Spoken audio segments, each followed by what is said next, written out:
the Department of Defense has a budget of $2 trillion. So it is one of the largest departments in the entire federal apparatus.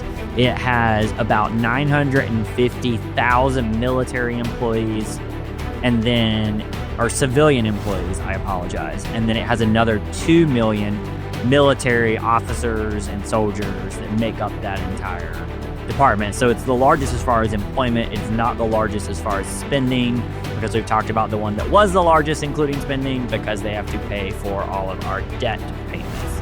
So it's still pretty big, though. It's made up of what folks kind of know as part of the department: Army, Navy, Marines, Air Force, and the newest addition, the Space Force. But it also includes other things, what are called defense agencies, that are more similar to what we've talked about with other departments where there are sub-agencies. Americans are capable of achieving extraordinary things when they have the freedom and opportunity to do so. This is American Potential. Hey everyone, welcome to the American Potential Podcast. I'm your host, David Fran. The national debt keeps climbing, and just like with personal finances, when you owe a lot, you start to make cuts to get things under control. Congress really should be doing the same to protect taxpayers. And that's where DOGE comes in, with a goal to cut $1 trillion in federal spending. But on this podcast, we asked, I wonder if we could double that. That's why we launched a series called Big Ideas for Smaller Government, where we talk about what could realistically be cut to reach $2 trillion in savings. Today, we're going to focus on the Department of Defense, or DoD, as we know it today. So how did we get the DoD? America's early military efforts were managed by separate departments: War, Navy, and each with their own leadership and priorities. But after World War II, it became clear that the United States needed a more unified approach to national security. So in 1947, under the National Security Act, the Department of Defense was created to bring all the military branches, Army, Navy, and the newly formed Air Force, under one umbrella. Over time, the DoD has grown into the largest government agency responsible for coordinating military strategy, protecting U.S. interests at home and abroad, and managing everything from high-tech defense systems to global troop deployments. So, now that we know what the DoD does, let's talk to our guest for this series, Jeremiah Mosteller, who's the Policy Director for Americans Prosperity, and our favorite guest, because he comes on so much, to talk about what cuts could be made at DoD. Jeremiah, welcome back. Hey, David, so excited to be here with you again and to talk about one of the biggest, baddest departments in the federal government. Absolutely. Before we get started, did you know that the Pentagon sits on land that was once partly owned by Confederate General Robert E. Lee? Interesting fun fact. Wow. Yeah, you're bringing new facts to me today. I was not aware of that. I knew Arlington Cemetery, which is adjacent, was on his property because his house is still there. But that's good. That's interesting to know. Yeah, fun. I have all kinds of fun facts for you. Well, all right. So to get started, I mean, DoD is mammoth. So can you first break down the DoD's budget for us? Yeah. So, David, the Department of Defense has a budget of $2 trillion. So it is one of the largest departments in the entire federal apparatus. It has about 950,000 military employees or civilian employees, I apologize. And then it has another 2 million military officers and soldiers that make up that entire department. So it's the largest as far as employment. It is not the largest as far as spending, because we've talked about the one that was the largest, including spending, because they have to pay for all of our debt payments. So it's still pretty big, though. It's made up of what folks kind of know as part of the department: Army, Navy, Marines, Air Force, and the newest addition, the Space Force. But it also includes other things, what are called defense agencies, that are more similar to what we've talked about with other departments where there are sub-agencies. So the branches of the military are actually a little distinct from some of the other types of sub-agencies we've discussed in this series so far.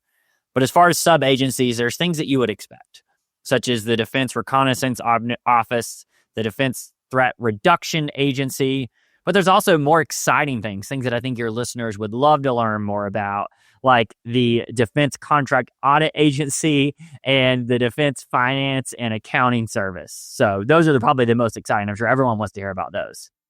Jeremiah, I'm sure that you are very excited by the audit agency. I am. I know your listeners may not be as big a nerd as I am, though. That's all right. I'm sure we got some accountants out there. So I heard a story about DoD spending $5 million on a new camouflage pattern. That kind of makes sense. I mean, we do want camouflage to be good, but what was the issue with it? Yeah, so they spent, the Army specifically in this case, spent $5 million to develop what is called the Uniform Camouflage Pattern. And your listeners might recognize it if they saw any type of recent or even a few years ago camouflage that had Army logos on it. It's essentially a pixelated pattern, kind of looks like something you design and paint on your computer, and it includes gray, beige, and green. The problem with it, though, was that the way the pattern was developed, it actually made soldiers more visible to the naked eye in the Middle East through a very scientific thing that has to do with our eyes and the way the science works with the way we interpret colors, called isoluminance. And so it actually made them more visible, even though the goal was to make them less visible. So we spent $5 million to make our soldiers less camouflaged. That's right. So I wish that wasn't a true story, but there's so many of those. So what did Congress do when they found out about this? So Congress had been hearing from both former and current members of the Army about how they were concerned about this and how they could see their colleagues more readily, how threats against them could see their colleagues more readily. And so Congress actually included some appropriations language in a prior appropriations package. They required the Department of Defense to go back and redesign camo, not only for the Army, but for all the branches, specifically to build something out that works specifically for the Middle East, which was a newer area of combat for America. Though we've been there for decades now, at the time that this was happening, we were newer there. And so they actually forced them to do that. And so the DoD went back through this entire process and redid that. Though there still continued to be other problems, as I think we're going to talk about here in a minute. So, I mean, it was bad enough that we wasted $5 million to make soldiers less camouflaged. But what did the Government Accountability Office, or GAO, find out before this happened? Yes, I mean, they had been raising red flags for years, David, because of the fact that essentially the Department of Defense across the board had went from having two standard camouflage patterns, one for forest and one for other types of environments, that all of the branches of the military used. So Army, Marines, Navy, everyone used these two different patterns. But as this Army pattern was being developed, what most people didn't know is actually each branch was kind of developing its own set of patterns. And so we ended up with 7 different camouflage patterns across the 4 different branches that existed at that time. And it wasn't clear that there was actually a distinguishing factor between some of these. Some of them look very similar if you look at the samples that are in the GAO report. And the Government Accountability Office estimated that, hey, if DoD had just coordinated across these branches, it could have saved about $82 million in that development cost by just continuing that kind of prior policy of collaborating across branches, sharing knowledge, sharing technology, and not having duplication. Yeah, you know, I think we could all pretty much agree. Like, we want our soldiers to be well taken care of. We want to have the best munitions and vehicles that anybody could have, because we want our defense to be a priority. You know, we expect our government to really provide for our national defense, but it's these kind of things where you just hear, it almost seems like when it comes to, you know, the Department of Defense or the military, there's like an added zero on, you know, that in waste. It's just unbelievable. And that comes at the expense of obviously the taxpayers, but our soldiers, you know, and this is money that's not going to help, you know, provide for our soldiers and provide for, you know, the best defense. There's another infuriating one to me, which regarding the Air Force, and you know that they thought they needed a certain type of coffee cup for their cargo planes. Can you explain that instance and what's with these cups? Yeah, David. So these coffee cups cost about $1,300 a piece. And to be clear for listeners, these aren't just your standard ceramic mug or paper cup. These were actually a coffee cup that was used in these large bombers and tankers and cargo planes that the Air Force uses. And it actually plugged into the plane, allowed them to reheat their coffee, tea, and soup, even if they decided to bring soup along. But at $1,300 a pop, that was pretty expensive. And the reason why this came to light, actually, was some members of Congress learned that the plastic handle on these cups was actually faulty and so consistently broke. So rather than trying to fix that plastic handle, every time the handle broke, the Air Force would just throw that entire cup away and buy a new one at $1,300 a pop. And so it became a pretty scandalous thing. And I think it's actually a good example, like the prior example where Congress stepped in after hearing from people on the ground about the wasteful spending and said, hey, step up, figure this out. And so the Air Force has now kind of stepped in. They've fixed the problem. And they still cost $1,300 a piece, but they are now 3D printing the handles when they break, which is a much lower cost to do that internally than just throwing it away and purchasing a new one every single time.